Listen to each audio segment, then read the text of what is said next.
Hello, beautiful people. Welcome to this week's episode of the Montpelier Happy Hour here on WVEW 107.7 LP Brattleboro, your community radio station. I'm your host and producer of the Montpelier Happy Hour, Olga Peters, and I want to welcome to the show three guests. Of course, regular contributor Emily Kornheiser, who's one of three representatives from the town of Brattleboro. Hello, Emily. Good morning, Olga. Nice to see you. Nice to see you too, bright and early. And starting with David Mickenberg, who is with the Drug Policy Alliance. Really glad to have you back on the show. Thanks. Great to be here. And then Daniel Quipp, who is a Selectboard member in Brattleboro. Hey, Daniel, is this your first time on the show? It is, yeah. I feel like I've been aware of this show for a long time. I still don't think I should be on it. I merely represent myself. I am not the entire select board. We actually have a caveat, which you might have heard before, Daniel, that in the second half about how we're all just here representing ourselves. But you, I think, were chair of the community radio station when we first started the show on Brattleboro Community Radio. So you are an early and beloved champion. That's Daniel helped me with a lot of audio issues early on. So thank you. Sir, I really appreciate it. And just so everyone knows, Emily and I are feeling a little nostalgic because we are coming up on our 250th episode here in a couple weeks, and we're planning something special.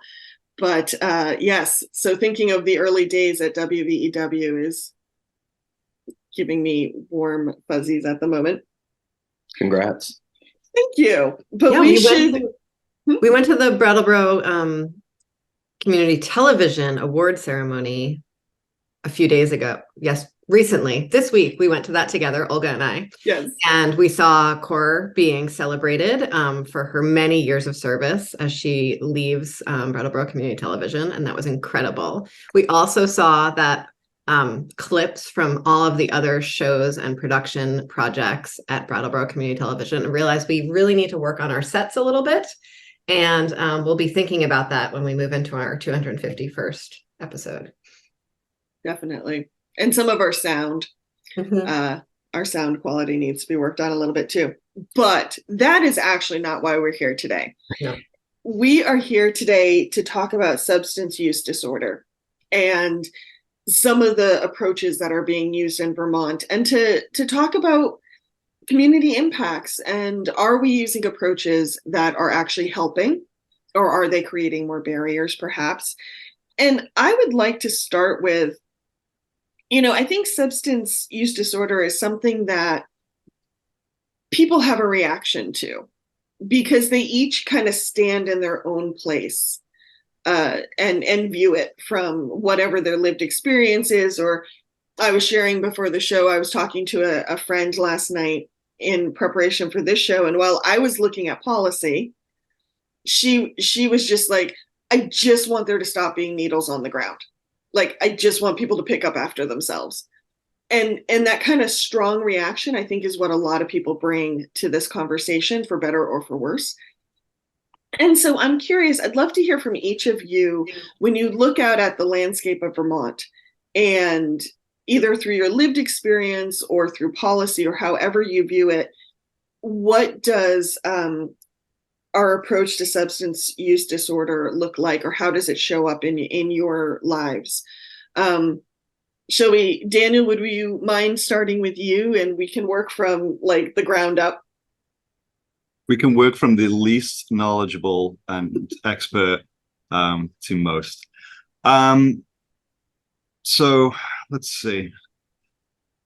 For me, this issue is about people and about the impact on people. And what I have observed, and I do say observed, I actually don't have direct personal experience with this.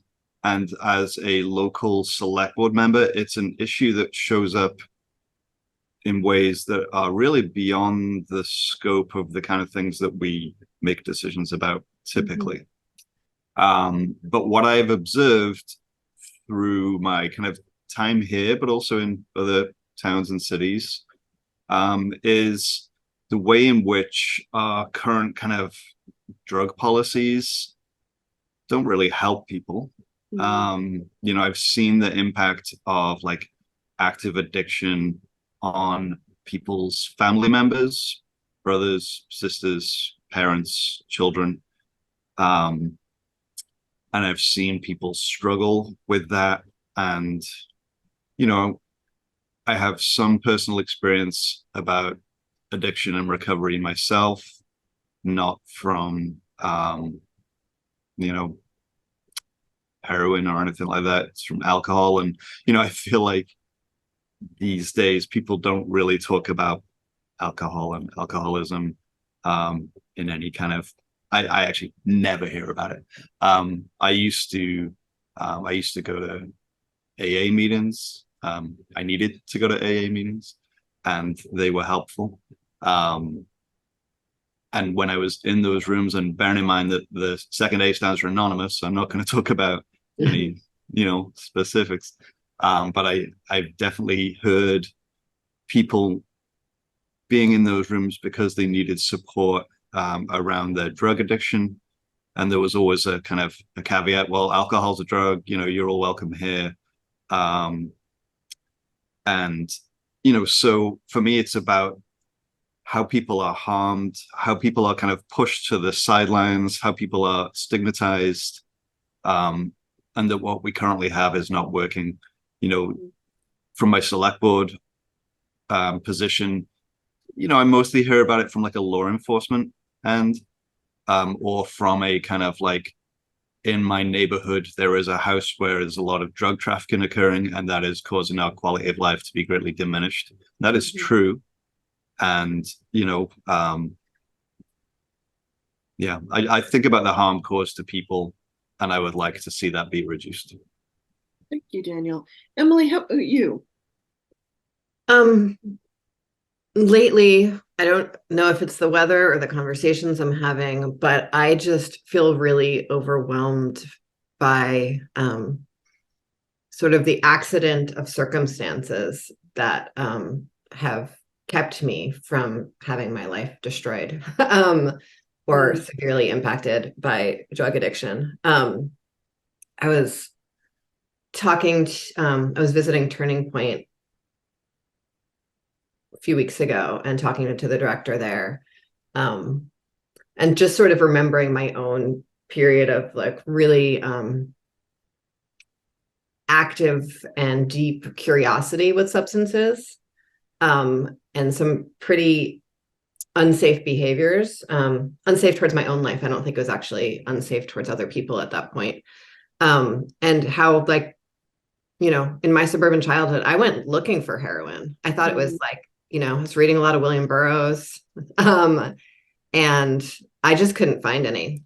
And really how lucky I was in that, and how that wouldn't happen now. I would be able to find it if I was 17 and feeling curious, and wanting to sort of leave the experience I was having of sobriety.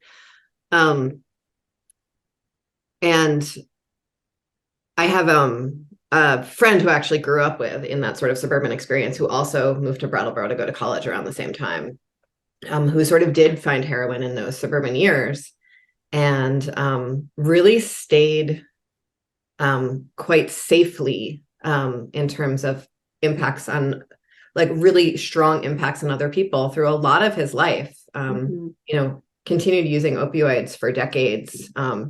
And it caused like great harm to his family in terms of his ability to show up fully emotionally, and probably, you know, impacts to his other pieces of his life. But it wasn't sort of the face that we think of when we think of sort of like needles in the park or, you know, a trap house. And he died of an overdose. He actually came on the show, and then died of an overdose a little bit after that. And then I think about the conversations that I had, that I have with the select board, that I have with folks living in Brattleboro, and what like the harms look like of substance use when there are huge economic consequences from it. when folks don't have somewhere safe to use, when folks are using in public. And so we, and there's not a safe place to put needles.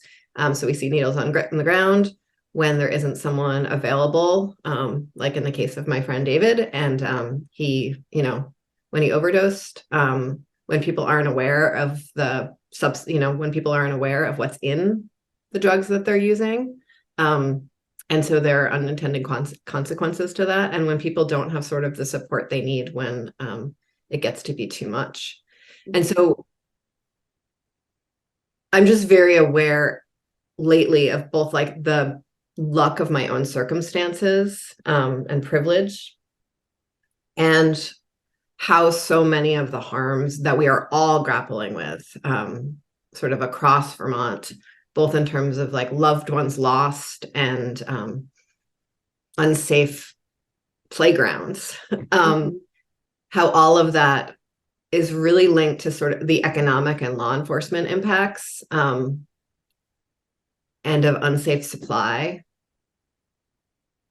And that the part of it that I feel like we talk about the most is like the addiction part. Like that's sort of the same. It's like, it's the same as the alcohol part, or the other substances that people are, or gambling, or there's so many things people are addicted to that we don't see those same harms with. So anyway, that's when I'm like mulling over a lot this week as the seasons change. I want to hear from David, but just quickly, I'll interject. I realize I was leaving myself out of this. My experience with substance misuse disorder has been of someone who hasn't used a substance but has had people in her life, and was usually the one who was impacted by it. And not always in positive ways. And so I always have to watch myself in these conversations. I have a certain level of fear and exhaustion of being harmed again. And so I know in these conversations, I sometimes have to be careful. I have to be careful with my own reactions because I so want to protect myself from going back to some of the places that I went with friends and family. David, how about for you?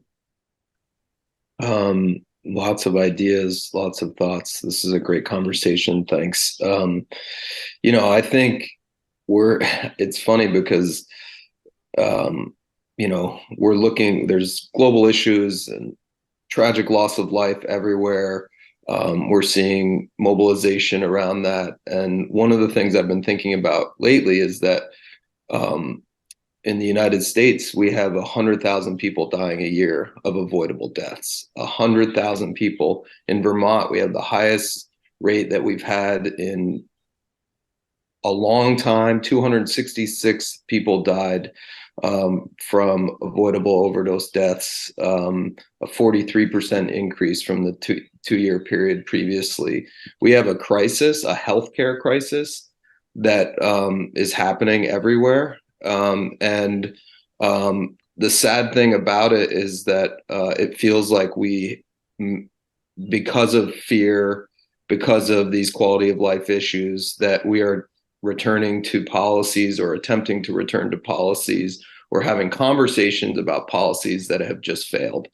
And so, it's really, I guess I've been doing this work in Vermont long enough. There was a time in Vermont, and I was working on these issues when we had no methadone treatment, no Suboxone, no hub and spoke, no naloxone, no needle exchange. And those were policy decisions that people were making. The legislature, the governor at the time, Howard Dean, there was resistance to harm reduction because there was a feeling that sort of, these people need to just do better. And we're seeing some of that rhetoric and language now. I live in Burlington, and I'm shocked to hear, friends of mine who are good sort of little p progressive people talking about, we just need to get these people away from us.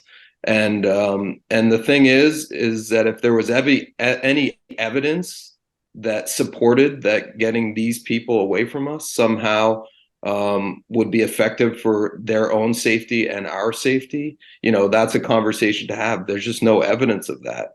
The evidence is actually the opposite, that further criminalization and punishment and stigmatization causes harm and causes an unsafe community. And so I think we're at this really interesting point here in Vermont. We've been doing a lot since we had no methadone and Suboxone and needle exchange, and we've implemented programs. We're first state in the country to allow for naloxone over the counter. We've been doing a lot related to the hub and spoke model, and there's more to do. And so we've implemented policies. And the question now, it sort of feels like we're at this point where, what direction are we going to go? Are we going to go back to a time when we thought the criminal justice system was the best way to deal with a medical condition? Substance use disorder is a medical condition. And if we think that filling prisons with people who are suffering from a medical condition makes sense, then we should be honest about that. I don't think that works. And I think the evidence is overwhelming that that doesn't work, and that actually criminalization causes more harm both to the individuals and to the community. And so I think that's the conversation we have to have. We have to take an evidence-based approach to what we're doing around policy. It's also interesting, something Daniel said around alcohol.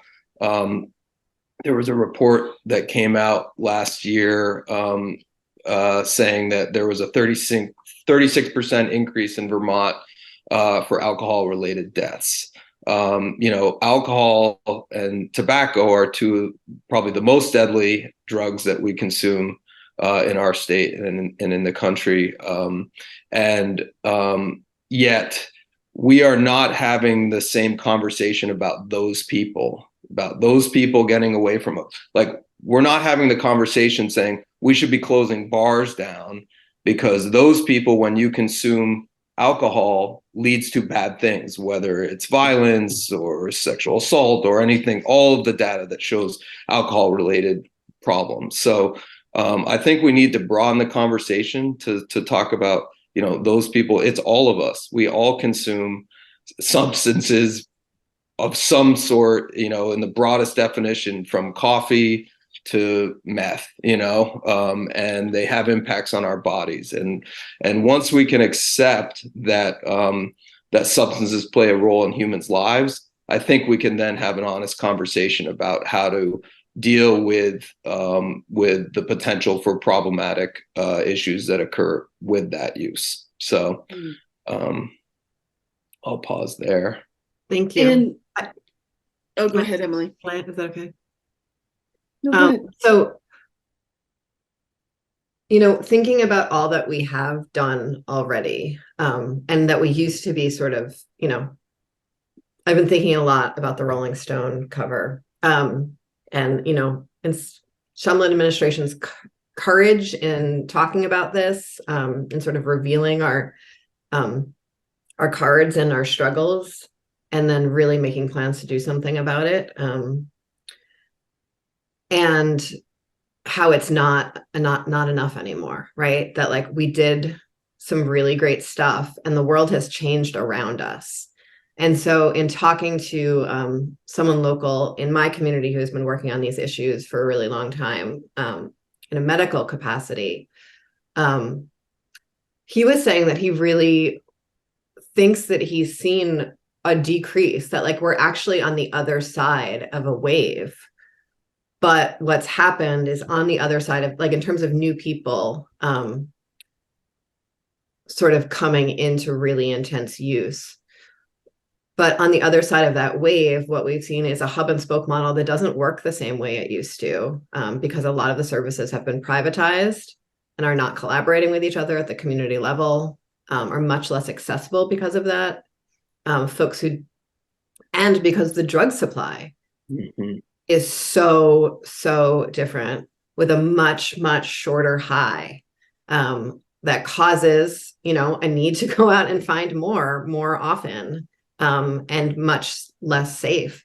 And so the impacts, like, all that we did was good, And we need to sit back down and say, like, what do we need to do to make this really meet the need that we're sitting with right now of a very different drug supply and a very different medical environment available to us. Yeah. That's what and I've been really like in the midst of that, and in the midst of like some really intense rhetoric and fear that we're seeing all over the place, that I think in some ways in sort of our more lefty liberal environments like Burlington and Brattleboro, I think sometimes our sort of do-gooder impulses keeps us from having the kind of honest conversations that we need to move through our fear and talk about our fear well enough to get to real solutions. But I am heartened to see that the legislature does seem to be sort of continually, as people recognize the impacts on their own lives and the lives in their communities, I see people really actually showing up to start shifting what we're thinking about. Yeah. I just wanted to, is it okay to just, yeah, no, that was like a non-question. It was a prompt. no, for you again. I don't know. The two things, one on drug supply. I mean, that's the best example. The dangers of our drug supply are astonishing right now. And the dangers were increased, if not directly caused by the war on drugs, by criminalization. So when we went after poppy growers, the people went from heroin to fentanyl. And then we're going after the fentanyl labs, and they go from fentanyl to xylazine, and there's an adjustment there. Stimulants now actually are one of the biggest.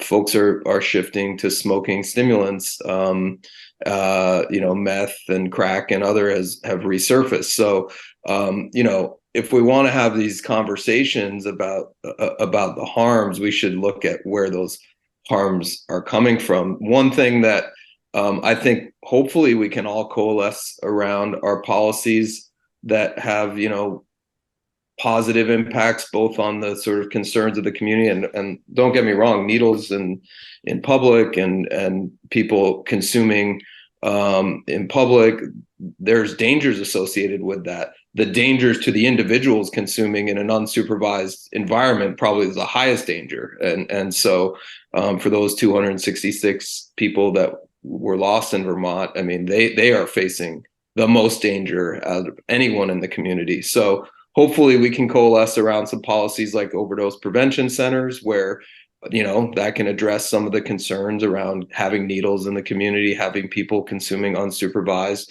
I know in On Point in New York, where they're operating a overdose prevention center, they've collected 2 million pieces of hazardous waste since they've been operating, and they've reversed over 1,100 overdoses. The vast majority they've reversed without ever calling EMS. And so, that's another issue, but the tax on our EMS and first responders, are there policies that can both create actual safety for individuals that are consuming drugs and safety for the community, and these sort of quality of life issues that folks have talked about get at all of those? And I think there are, but we have to do it from an approach where criminalization is not centered.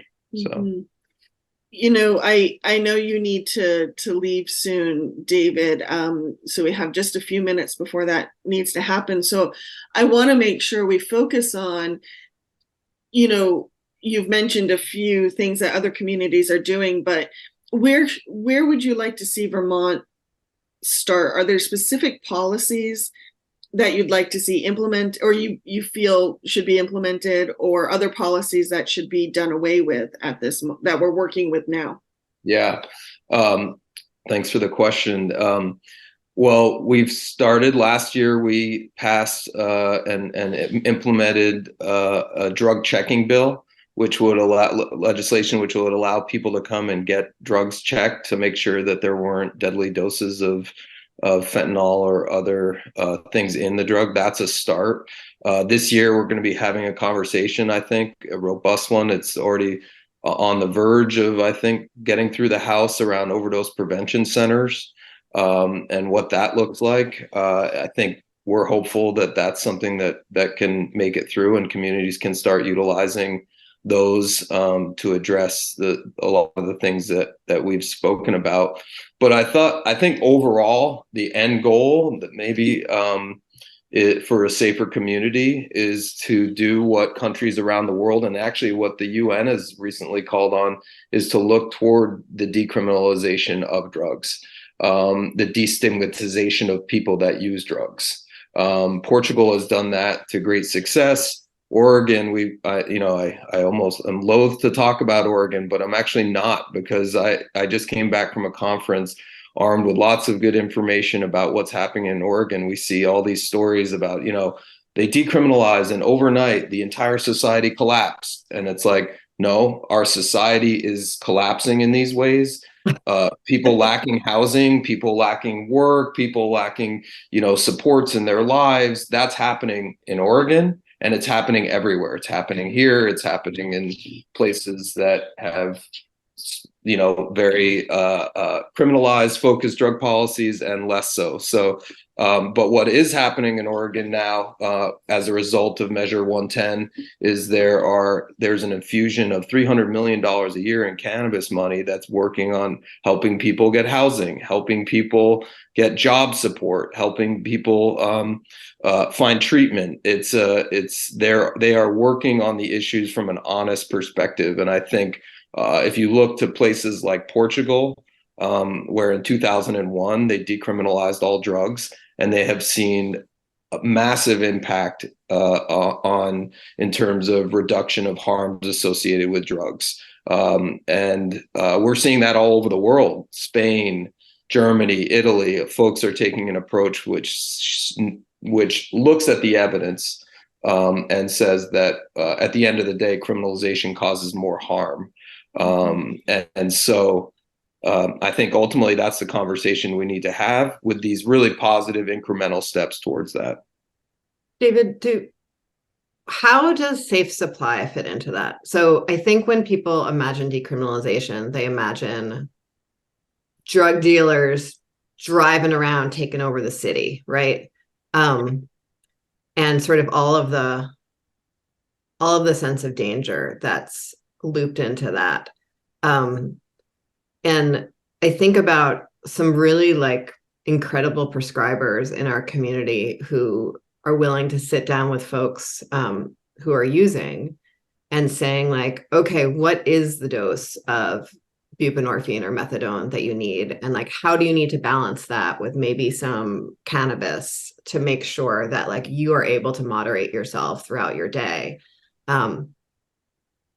And I've heard from some prescribers that in some cases they know that's not enough, that they know that some folks a consistent supply of an opioid, a prescription opioid, would make a difference for them to be able to manage their life in a way that really did reduce harm in their community and for their loved ones. How does that fit into the conversation around decriminalization? Yeah, I think that's an important conversation to have. I think there are places in the world that do heroin prescribing. They prescribe synthetic heroin which is dilaudid. And for people that have continually failed on methadone, or I don't know, maybe fail's not the good word, they're unable to maintain where they want to be in their lives on methadone or Suboxone or other interventions, I think that should be an option. It's just what works for people to keep them safe should be the orientation, I think, that we're looking at, because when somebody's safe and their lives are stable, we're all better off because we're all connected. If we just took alcohol and cigarettes and applied the punitive approach that we do to other types of drugs, imagine what the conversations we would be having, forced treatment. Daniel was talking about AA.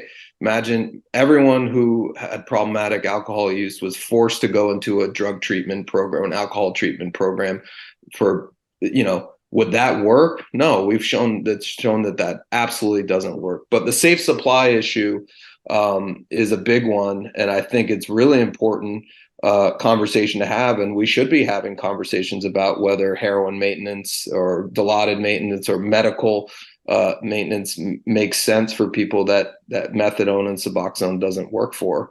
And then ultimately we should have people, and that's why decriminalization is so important. We could have a drug checking program which says that, you're not going to be arrested if you come and get your drugs checked, but still within the auspices of a criminalized system, people feel that stigma and that concern and that fear. They could lose their housing, they could lose their children, they could certainly lose their job. And so once we get to a point where we acknowledge substance use disorder as a medical condition and not something that people need to be criminally punished for, we can have those conversations like, yes, you can go get your drugs checked to make sure that you're not going to die, your friends aren't going to die if you consume these. It's the same thing when alcohol was illegal and bathtub gin and moonshine and people were dying and going blind. It was the policy of prohibition which caused that, not the substance itself. So David, thank you. I realize we need to let you go. So I'm just going to say, David Mickenberg, thank you so much for being with us. And he is from the Drug Policy Alliance, which I will put their website in the show notes if you want to check out their work. Any thoughts you want to leave us with before we go to break, David? No, I'm so thankful for being here and having this conversation. I think we should, I think this conversation needs to happen all over the state. And I'll say yesterday we had an event. It was a webinar that around rethinking drug policy in Vermont, and we were so hard. And we heard from leading experts from all over the world, all over the country about these issues. And we had 260 plus people sign up for that, and we had a really robust and interesting conversation about the evidence around these issues. So I'll just also give a little plug. I'm also working with a coalition of folks called Decrim Vermont, and it's decrimvermont.org, where you can see all the conversations that are happening around these issues in Vermont. And hopefully I can get a copy of this because I want to hear more of what Daniel is going to say, because I'm sorry I have to leave, but this has been a really, really great conversation. Happy to come back anytime. Thank you, David. And on that note, we're going to hear from some of our underwriters on WVEW 107.7 LP Brattleboro, your community radio station. So hang tight. We'll be right back. Welcome back to the second half of the Montpelier Happy Hour here on WVEW 107.7 LP Brattleboro, your community radio station. If you're just joining us, I'm your host, Olga Peters, and I am speaking with regular contributor Emily Kornheiser, one of 3 reps from Brattleboro, and Daniel Quipp, who is a select board member in Brattleboro. And we've been talking about drug policy in Vermont. And before the break, we had David Mickenberg on the show, who shared with us some of the policies in Vermont that maybe aren't helping folks who are dealing with substance misuse disorder. Emily, I want to start with Daniel, if you don't mind. Please do. Having listened to David's conversation, as someone who puts policy into place at the select board level, anything come up for you? Any thoughts, any aha moments? Yeah, there was a lot, and I'm glad I took notes and circled a few things. I actually don't want to talk about policy just yet. Okay. I want to talk about culture and attitudes. Because I think really appreciate that, because I'd love to even bring in some of the select board conversation we had the other day. Yeah. Mm-hmm. And I'm not here as a policy expert.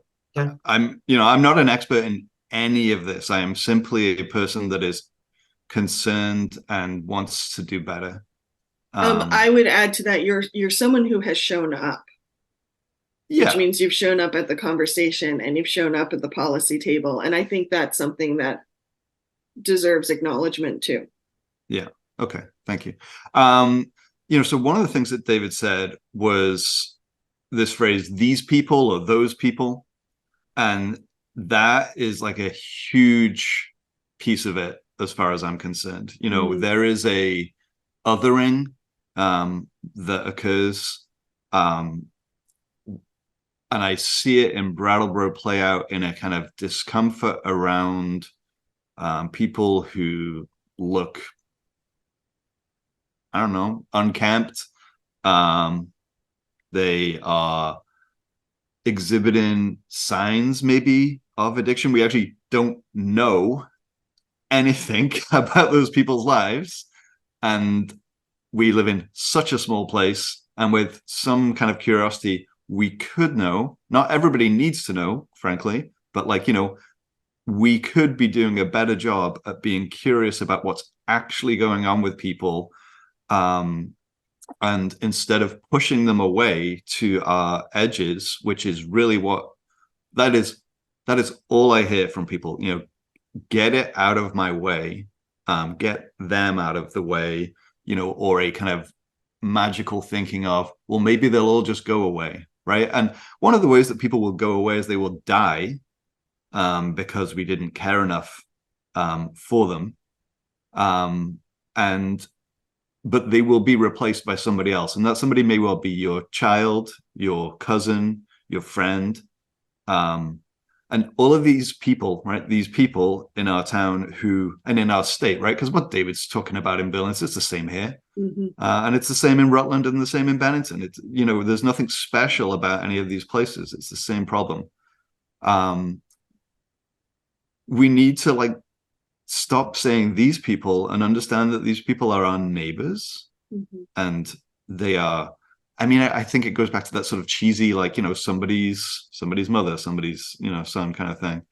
But that is true. And you do not have to, we've already spoken about it here, that you each have, and I have, people in my life and your lives who are wrestling with either use that is harmful, or use that is, an addiction that's out of control, or use that is because of some policies, right? Use that is not really supported and can't really be done safely, So I went to the 99 restaurant yesterday for a beverage and some boneless wings. I didn't expect them to be boneless, and that was a bit of a surprise.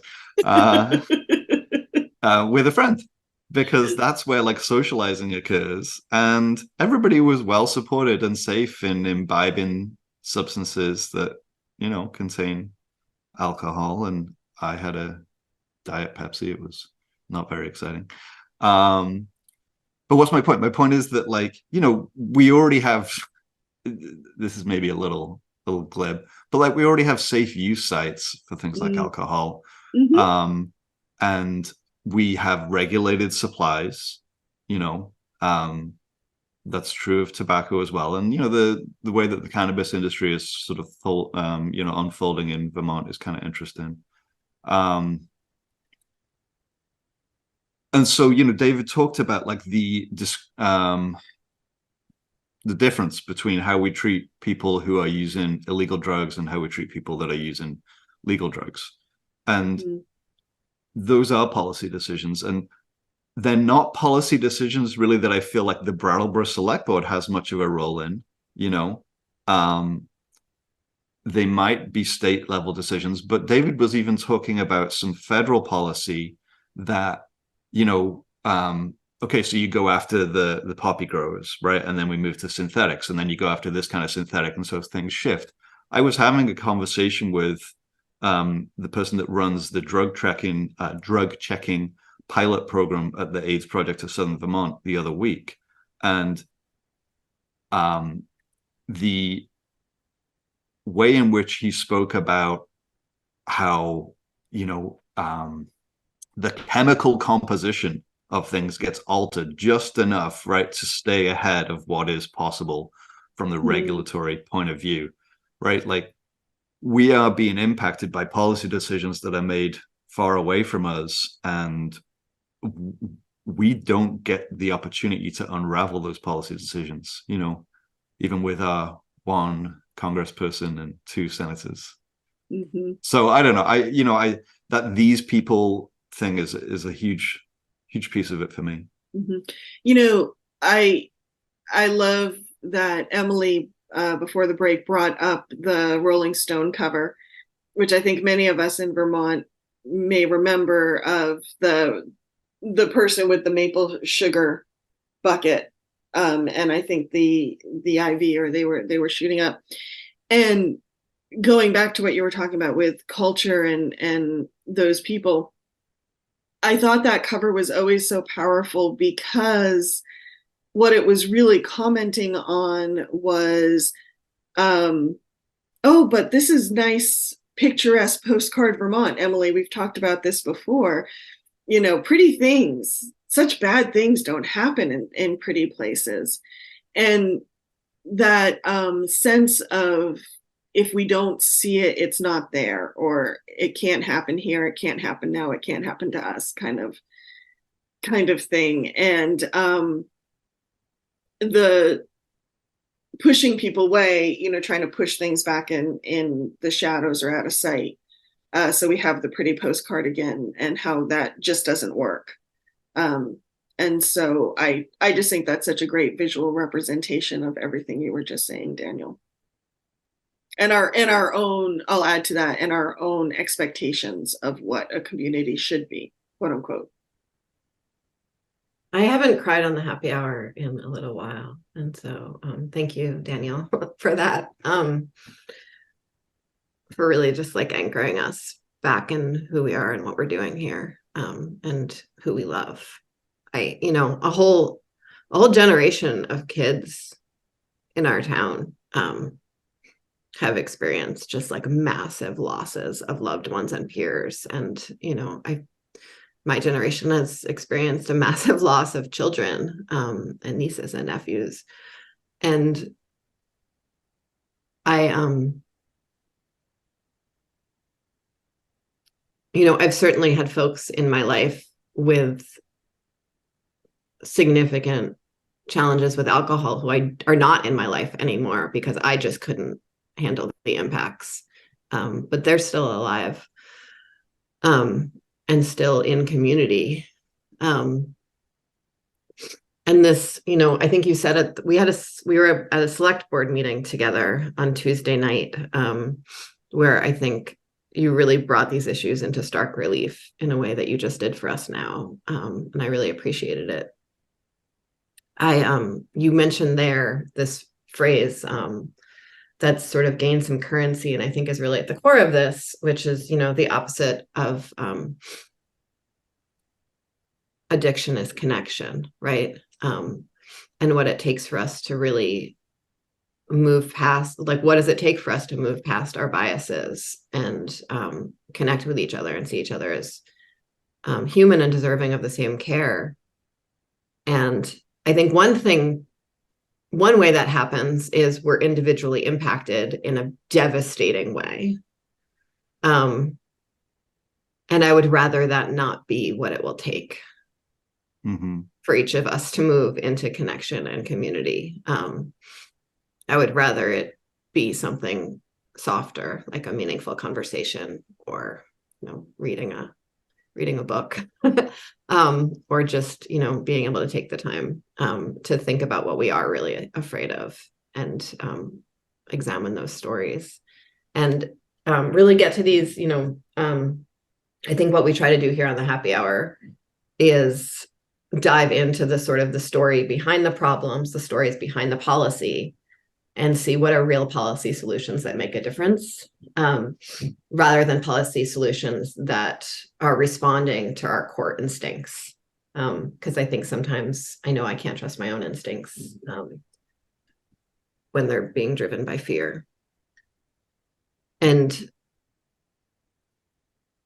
I hope that's sort of how we can go forward with this. And I think that's a big role that the select board can take, is really being the conversation holder, rather than the policy provider, right?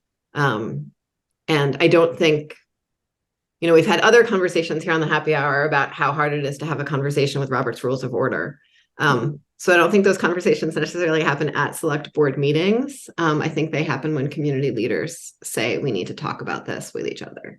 And then those conversations happen at the library or the fire department, or, over some bagels, or on a street corner, But I think these conversations about sort of who deserves our public space and what it means to use our public space in a way that meets everyone's needs is certainly the purview of the select board. Mm-hmm. Yeah, I mean, before the pandemic, we had an event at the fire department that was about the opioid epidemic. And it was a sort of, what do you call it? When everybody's sitting behind a table and there's a bunch of experts. One of those things. A panel discussion. A panel discussion, that's right. Okay. I was not behind the table and an expert because I am not an expert. But there were people from healthcare settings. There were people from organizations like Turning Point. There were people from the retreat. And that feels like a long time ago. It feels like a lot has changed. And I'm not sure actually that much actually has changed. Yeah. Yeah. But I agree that it also feels like a lot has changed. Sorry to interrupt you. Yeah, no, it's true. And so that was convened by the town, right? Mm-hmm. I'd imagine it was largely convened by the town as a reaction to people speaking to, say, the town manager or the select board about their concerns. And typically we hear from people at the select board level who have, a fair amount of comfort and power and privilege. We very occasionally do, and it's actually very impactful when that happens. But we're not typically hearing from people experiencing homelessness. We're hearing from somebody who saw somebody experiencing homelessness and didn't like it.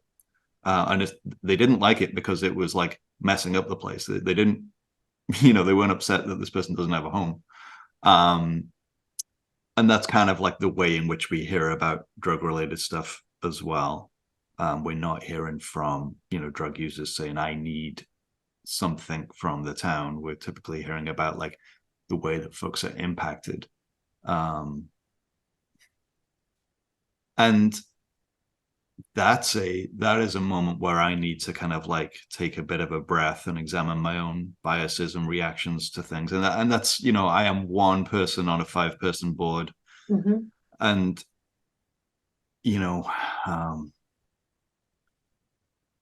I think it's important that it's a 5-person board and that there's a range of perspectives on there.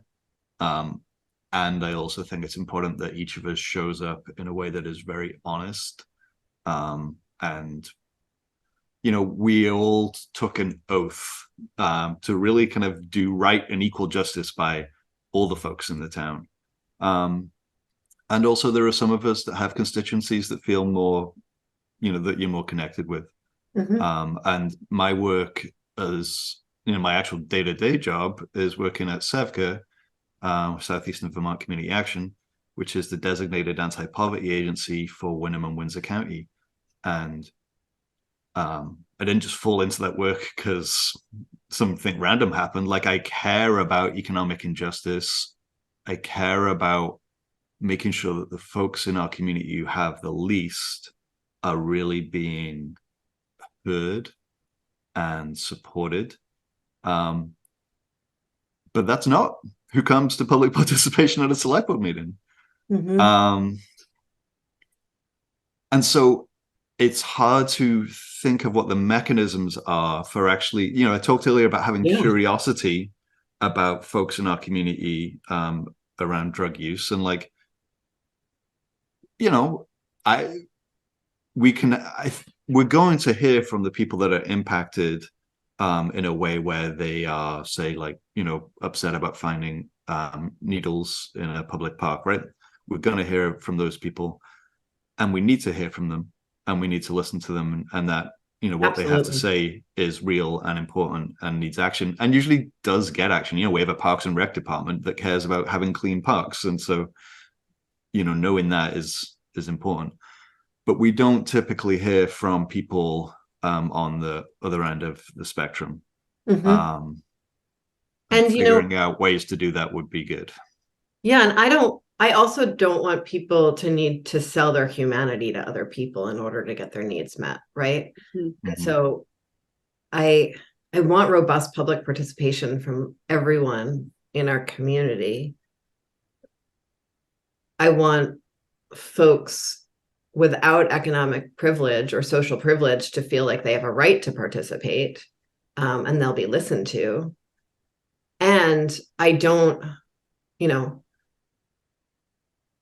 I don't want everyone who is marginalized for whatever reason to feel like they have to talk to, like, you know, every random person that walks up to them and tell them their life story so that they can get their needs met. You know, that's just like a very localized version of poverty porn, right? So that's also like, how do we even bring humanity to the process of bringing humanity to people? I think is a little bit of, maybe I'm overthinking it. I understand what you're saying. I mean, you know, like I say, it is very impactful when somebody who doesn't have a lot of power and privilege comes to the select board meeting and tells us something that's maybe a little messy. Doesn't happen often. And they are kind of putting themselves out there, and they can be a lightning rod for society's kind of feelings about that problem. You know, that your feelings about drug addiction largely are now given a focus of an actual individual, and that's a tough position to put oneself in. You know, we had the community safety review process that did unearth some information about this. We have not really been able to make good progress with the recommendations from that process, for a number of reasons, but we committed this year to finding a path forward on community safety. That was a goal that all 5 select board members got behind, and we're currently working with some folks from the state, Jim Baker, who was kind of dispatched by the governor, I think, to come down here and look into. We specifically passed legislation to create Jim Baker's role. Well, that's great. Thank you for letting me know. Yes. And so Jim is currently doing some work that I'm not super aware of, that is moving towards something that is looking at issues of safety, but from a kind of public health kind of lens, really. And I'm hopeful that when we kind of get connected with that work, because I know that it is sort of beginning already, and I have asked the town manager to loop me in because it's something that I really care about, and I'm like ready to play an active role in that process.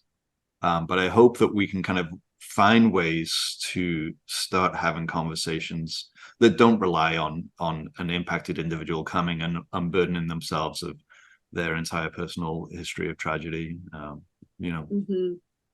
And I would say, you know, Jim Baker is a police and criminal justice professional. He is not a public health professional.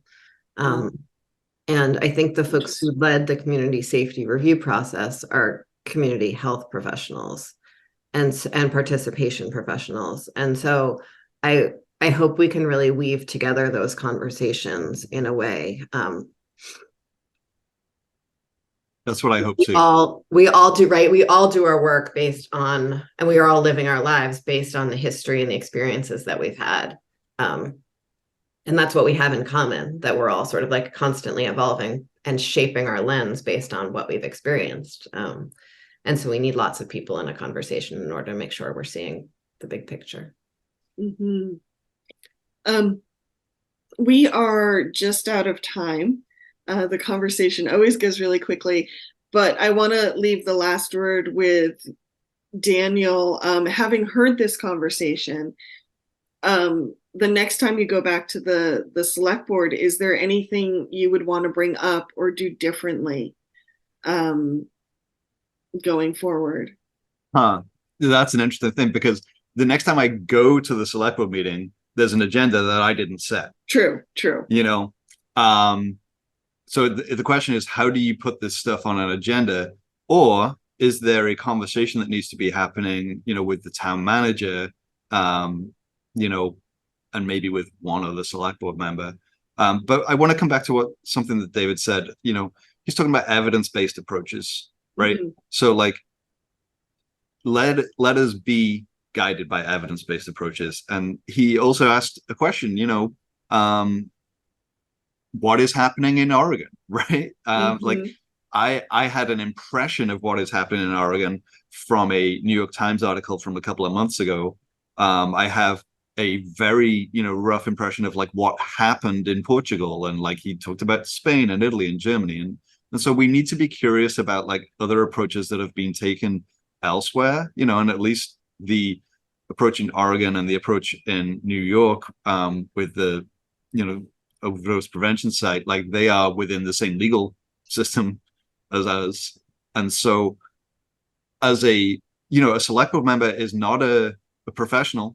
I have a full-time job, so we need to be gathering evidence and learning about it together so that we can then understand approaches that we might take here. I do not have enough information right now to be able to make good, sound decisions. Thank you. Daniel Quipp from the Brattleboro Selectboard. It was really wonderful to have you on the show today. Thank you so much. Emily, if folks want to learn more about you, where can they go? Folks can go to emilykornheiser.org and you'll find links to connect with me in a wide variety of ways.